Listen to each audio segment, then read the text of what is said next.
তাহলে এখানে আমরা কালকে কি বলেছিলাম, কালকের অফলাইনের ক্লাসটাতে, না এটা ছিল আমাদের সিলিন্ডার।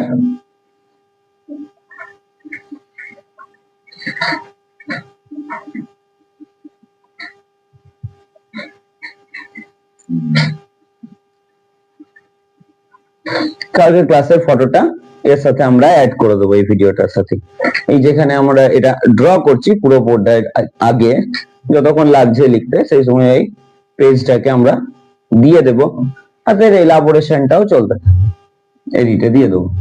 তাহলে এটা আমার ছিল কালকের সিলিন্ডার, ঠিক। তো এই সিলিন্ডারের আমাদের ভলিউম কি ছিল না, পাই আর স্কোয়ার এইচ। আচ্ছা, টোটাল সারফেস এরিয়া কি ছিল আর ল্যাটারাল সারফেস এরিয়া কি ছিল?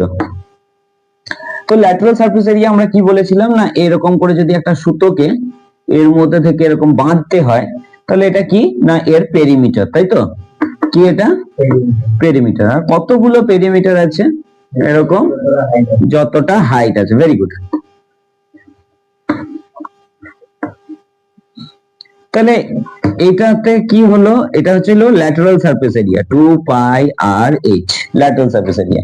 তো টোটাল সারফেস এরিয়া কি হবে না, মাথায় একটা আমি কি করছি ঢাকনা, আর নিচে একটা কি করছি আমি ঢাকনা লাগাচ্ছি। তো এই ঢাকনাগুলো কিরকমের দেখতে না, ঢাকনাগুলো আমার সবগুলোই সার্কুলার দেখতে। কিরকমের দেখতে? সবগুলো সার্কুলার দেখতে। তাহলে এটাও হচ্ছে তোমার পাই আর স্কোয়ার, আর এটাও হচ্ছে আমার পাই আর স্কোয়ার। তাহলে যোগ করলে কত হয়? 2 পাই আর স্কোয়ার। কত হয়? 2 পাই আর স্কোয়ার হয়। তাহলে এখানে যদি আমি 2 পাই আর কমন নিই তাহলে কি হয়? আর প্লাস এইচ। কি হয়?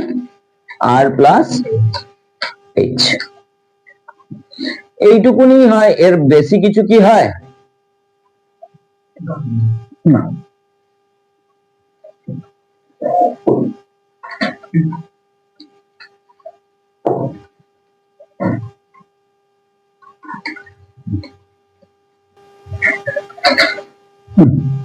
এবার এটা লাস্টে গিয়ে কি হয় আমার 2 পাই আর ইন্টু আর প্লাস এইচ। এটা হচ্ছে টোটাল সারফেস এরিয়া।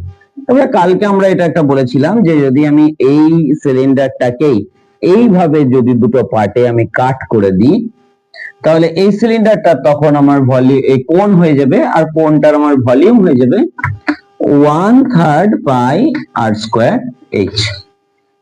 এটুকুই বলেছিলাম। 1/3 পাই আর স্কোয়ার এইচ, ভলিউমটা আমার এরকম হয়ে যাবে।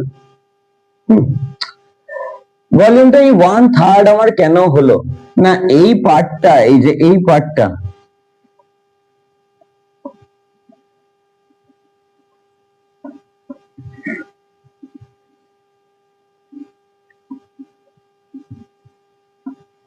মনে হচ্ছে কোণ, এটা কোণ এসে এখানে সেট হয়েছে, এটা অ্যাডজাস্ট করেছে নিজেকে, আর তার ভলিউমটা চেঞ্জ হয়নি, একই আছে।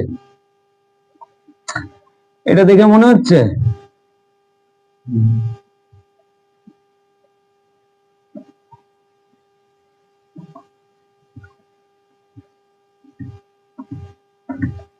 কোন মনে হচ্ছে? এটা সেম।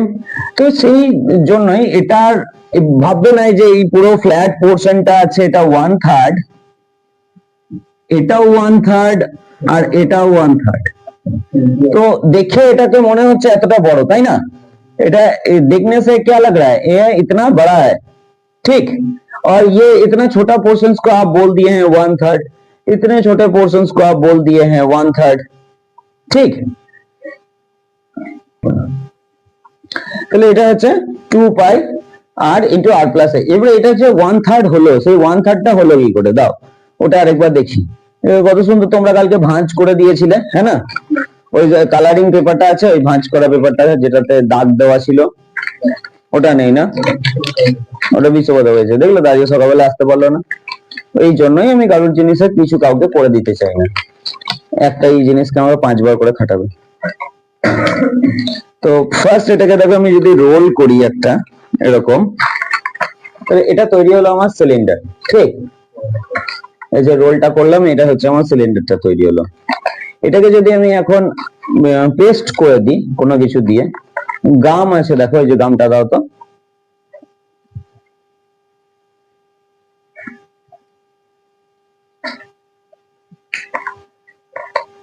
যদি একটু আমি পেস্ট করে দিই এখানে,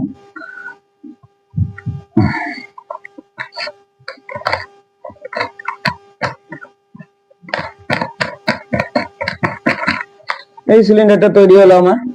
এবার এই সিলিন্ডারের মধ্যে আমি একটা কোণকে সেট করব সেম ডায়ামিটারে, এই কোণটার মধ্যে, ঠিক আছে? তো যদি এই কোণটার মধ্যে আমি একটা, এই সিলিন্ডারটার মধ্যে যদি আমি একটা কোণকে সেট করি, তাহলে এই নিচটা তো আমার সেট হয়ে যাবে, কিন্তু এই উপরের দিকে তাহলে আমার কেমন লাগবে? এই দিকে আরেকটা কোণ আর এই দিকে আরেকটা কোণ অ্যাডজাস্ট হয়ে যাবে না? অ্যাডজাস্ট হয়ে যাবে। দেখাচ্ছি কিরকম করে, দেখো। বেস ডায়ামিটারটা সেম করতে হবে আমাকে।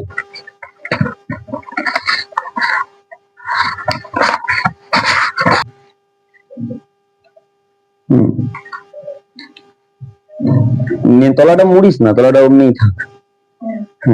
থাক। আবার অমনি বলে নিজেরা তো হেল্প তো করতে পারলি না, ও করে দিল, আবার ওকে রকম বলছিস।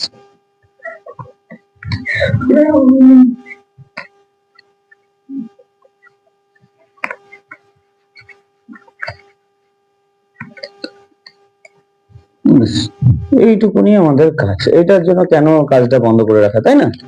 এটুকু হয়ে গেলে বুঝে যায় সবাই।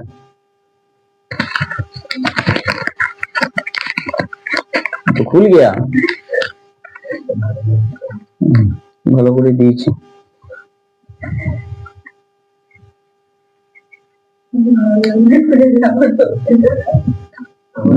খুলবে না, খুলবে না। তো এটাকে এরকম তো কোণ হবে না আমাদের, কোণটা আমাদের এরকম হবে না, কিন্তু এরকম হোক না হোক একবার ট্রাই করে দেখ।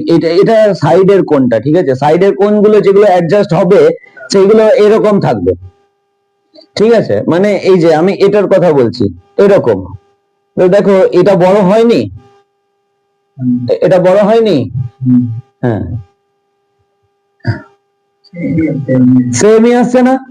হ্যাঁ, কার্ভটা হবে সাইডের গুলোতে, কার্ভের এটা যাচ্ছে সাইডের গুলোতে, এটাও তাই। कैसा लग रहा है? समझ में आ रहा है मेंसुरेशन? फोटो बिना मेंसुरेशन हो सकता है? कभी नहीं हो सकता है। जो सिखा रहा है गलत सिखा रहा है, जो सीख रहा है वो भी गलत सीख रहा है, ठीक? क्यों नहीं हो सकता? इसीलिए नहीं हो सकता।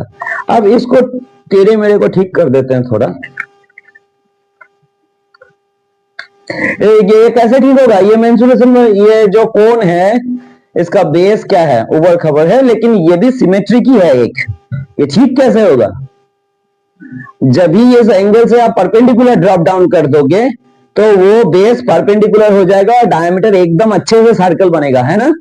So do it in perpendicular drop down. So perpendicular drop down means just fold it and cut it.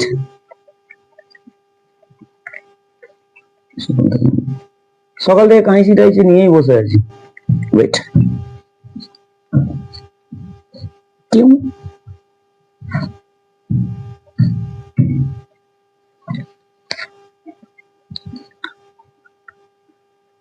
Cut in that way.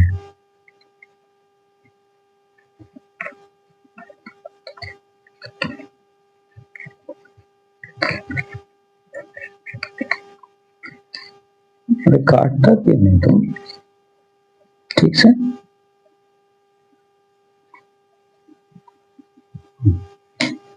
তাহলে এইবারে যে কোণটা তৈরি হলো সেটাও কি এখনো পর্যন্ত হলো সার্কেল? এখনো সার্কেল হয়নি। তাহলে এটাকে একটুখানি ঠিক করে দিতে হবে সার্কেল, এবারে ঠিক হয়েছে না?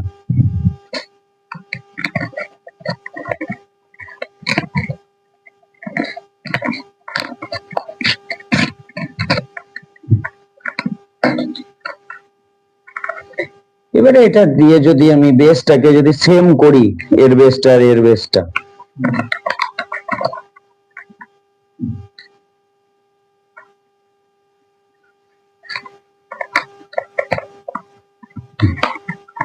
তাহলে এর বেসটা আর এর বেসটা সেম করলে, আচ্ছা এটা একটু বড় হয়ে গেছে, এটাকে একটু আরো ছোট করতে হবে, তাছাড়া বুঝতে পারা যাচ্ছে, হ্যাঁ বুঝতে পারা যাচ্ছে।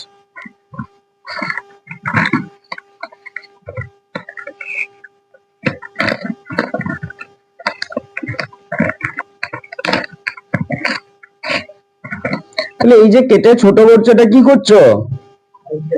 হাইটটাকে শুধু কমাচ্ছ। Very good. বেস ডায়ামিটারের কোণের হাইটটা সিলিন্ডারের হাইটটা কি হয়েছে?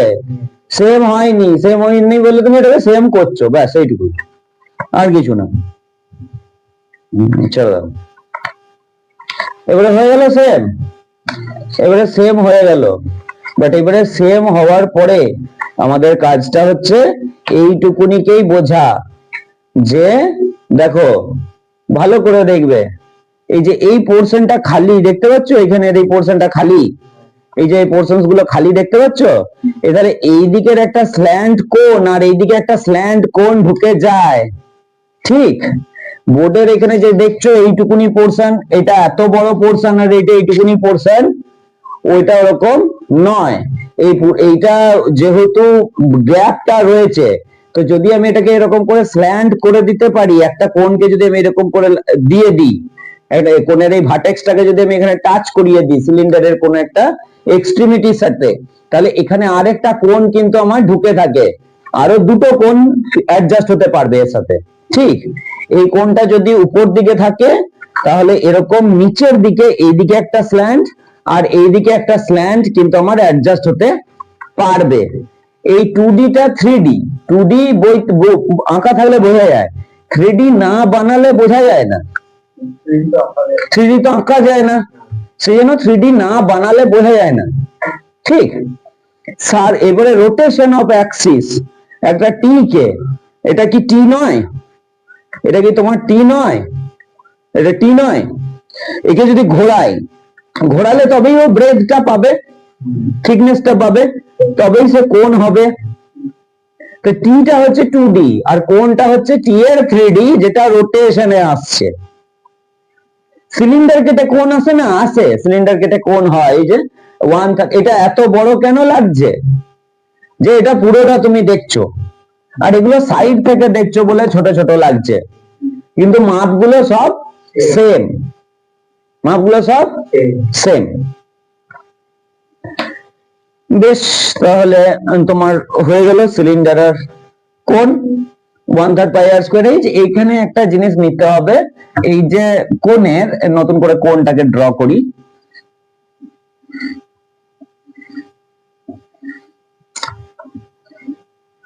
এই যে এলটা, এই এলটা হয়ে যায় আর স্কয়ার প্লাস, তাহলে এটা আর আর এটা যদি এল হয় তাহলে এটা এরকম হবে। তাহলে এর স্ল্যান্ট হাইট মানে হচ্ছে কার্ভ সারফেস এরিয়া পাই আর এল হবে, আর টোটাল সারফেস এরিয়া কি হবে না, এর তলায় একটা ঢাকা লাগাচ্ছি, উপরে তো ঢাকাটা লাগাতে পারছি না, ঢাকাটা কি রকমের না সার্কুলার, সার্কুলার মানে পাই আর স্কয়ার, তাহলে পাই আর এল প্লাস পাই আর স্কয়ার, তাহলে কত হয়ে যাবে? পাই আর আর প্লাস, এইটুকুনি হবে। কোনো প্রবলেম এখনো অবধি? বুঝতে না পারলে বলো,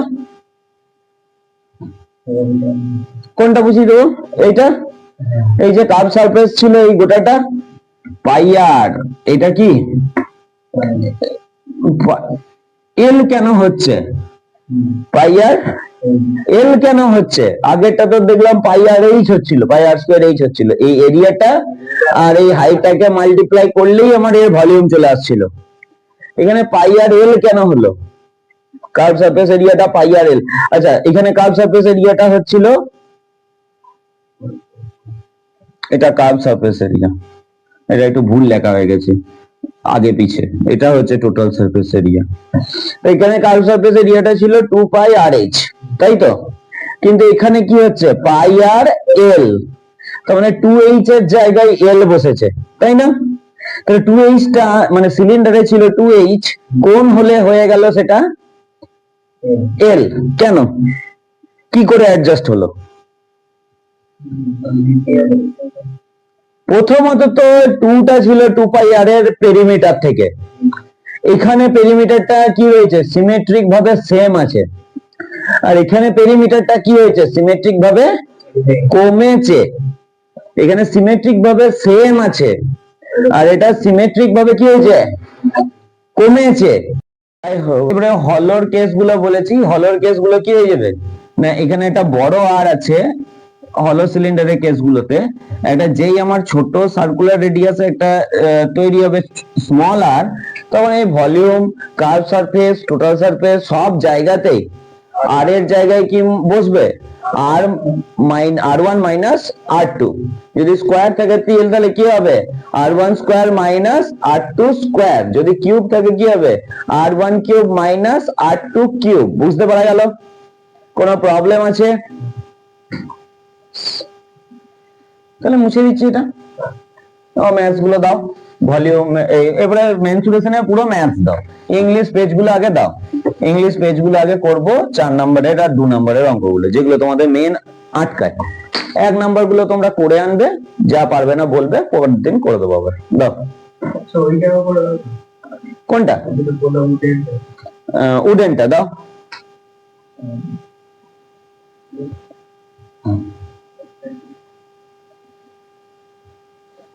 14.2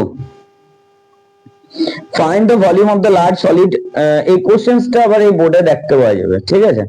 এখন আমি পড়ছি, যখন পড়বো তখন কোশ্চেনটা আবার শো হবে। find the volume of the large solid near right circular cone that can be made by the wooden cube with the edge of 4.2 decimeter wasting minimum quantity of wood। Find the volume of the largest solid right circular cone that can be made by a wooden cube with the edge of this wasting minimum quantity of wood। মানে আমি বলতে তো এটাই চাইছিলাম, এটা কি ছবিটা আঁকতে পেরেছো? না আঁকতে পারলে তো অঙ্কটা হবে না। ছবি আঁকতে পেরেছো তো?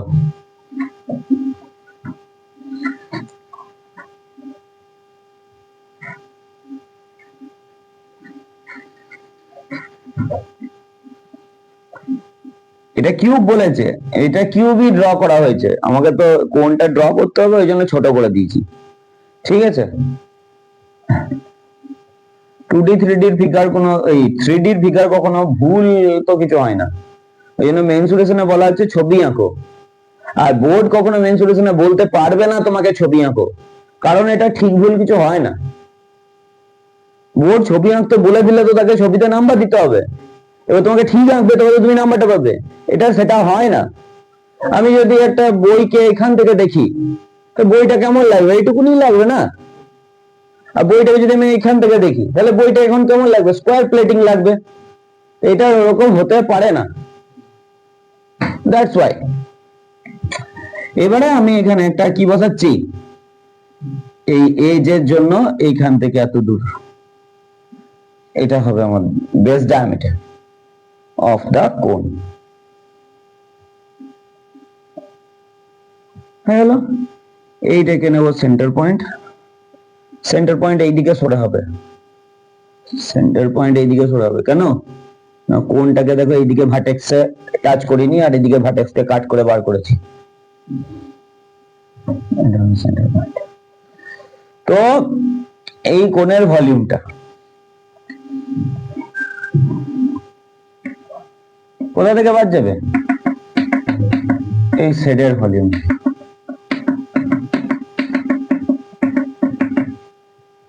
তাহলে এইটা মাইনাস হচ্ছে, কি বানাচ্ছে, একে এরকম বানাচ্ছে, তাহলে কাকে বাদ দিচ্ছে, এই শেড পোরশনটা বাদ দিচ্ছে। তাহলে কোনটা ওয়েস্ট হচ্ছে, এই শেড পোরশনটা। তাহলে শেড পোরশনটা বেরোবে কি করে, পুরোটা বার করবো, বার করে এটা মাইনাস করবো, তাহলে এই শেড পোরশনটা পড়ে থাকে। আর কি আছে, কোনো প্রবলেম আছে? জিয়াকে দেখে মনে হচ্ছে জিয়া বড় মজা এটা, ঠিক আছে, ভালো জিনিস, মজা এলি ভালো। চলো দেখি, এগুলো ভালো লাগছে তো, এগুলো তো এই বছরই তোমার আছে, ভালো লাগছে তো তোমার জন্য ভালো জিনিস। 9 যতটা হার্ড লেগেছে 10 সবারই ততটা ইজি লাগে, 11 যতটা হার্ড লাগছে 12 ততটাই ইজি লাগবে। যদি 11 এ হার্ড লাগে তবেই 12 ইজি লাগবে। 11 এ চোখ বন্ধ করে ঢুকে পড়লে গর্তের ভিতরে 12 এ আর ইজি লাগবে না, 12 তখন বোম বাস্টিং হয়ে উঠবে। 9 এ যে চোখটা বন্ধ করে গর্তের ভিতরে ঢুকেছিল তার জন্য 10 এখন জমের মতো লাগছে। যে 9 এর রেজাল্ট খারাপ হয়েছে কোনো ব্যাপার না, 9 এর রেজাল্ট খারাপ হবে কিন্তু ওটা কোনো ব্যাপার না, ওইটা মনের মধ্যে তাহলে তো হয়ে গেল। আর যার মাথায় একবার আছে যে 9 এর রেজাল্ট আমার খারাপ হয়েছে তার 10 ইজি লাগবে। যার মাথায় নেই যে 9 আমার খারাপ হয়েছে তার 10 প্রচন্ড হার্ড লাগবে। সেটাই 11 12 এর অ্যাপ্লিকেট হবে। ওইভাবে আমাদের এখন এডুকেশন সিস্টেম বেঙ্গল গভর্নমেন্ট সিলেবাসটাকে সেট করেছে, সিবিএসসি এর সাথে ম্যাচ করিয়ে দিয়েছে। মানে বেঙ্গল গভর্নমেন্টের সমস্ত কিছু হার্ড সিলেবাসটা আছে, কোশ্চেন কনসেপচুয়াল সব আছে, সঙ্গে সিলেবাসে সিবিএসসি সিলেবাসটাকে অ্যাডপ্ট করেছে। মেন্স এর জন্য আলাদা করে পড়তে হয় না মানুষকে, পলিটেকনিকের জন্য তোকে আলাদা করে পড়তে হচ্ছে না। যা করাচ্ছি এই বইটা থেকে পলিটেকনিকের সব কোশ্চেন কমন আসবে, ফিজিক্স কেমিস্ট্রি ম্যাথস, বায়োলজি নাই, ইংলিশ নাই, কিছু নাই। সরকারিতে র্যাঙ্ক করতে পারলি হলো। এইগুলোই থেকে আসবে। যদি তুই কোশ্চেন এখানে এটা আছে 4 নম্বর, ওখানে থাকবে 2 নম্বর, ঠিক আর কিছু না। তোকে কম টাইমে করে আসতে হবে। এবার কম টাইমে এরকম কোন আবার এতদিন অঙ্ক করা এরকম বলছি আমি তোকে, কোন চাকরির পরীক্ষার জন্য শুনে রাখ কান খুলে আজকে, কোন রকম ভাবে কোনো ফর্মুলা আলাদা করে কিছু হয় না। কেউ তোকে একটা ট্রিক্স লিখিয়ে দিচ্ছে ছোট মতন, যেই ডিজিট বা কন্ডিশনটা চেঞ্জ করে দেওয়া হবে ওর আর ওই ফর্মুলা আর মিলবে না, ওকে সেই মেন ফর্মুলাতেই আসতে হবে। আর সেটাও ও নিজের নোটসে লিখে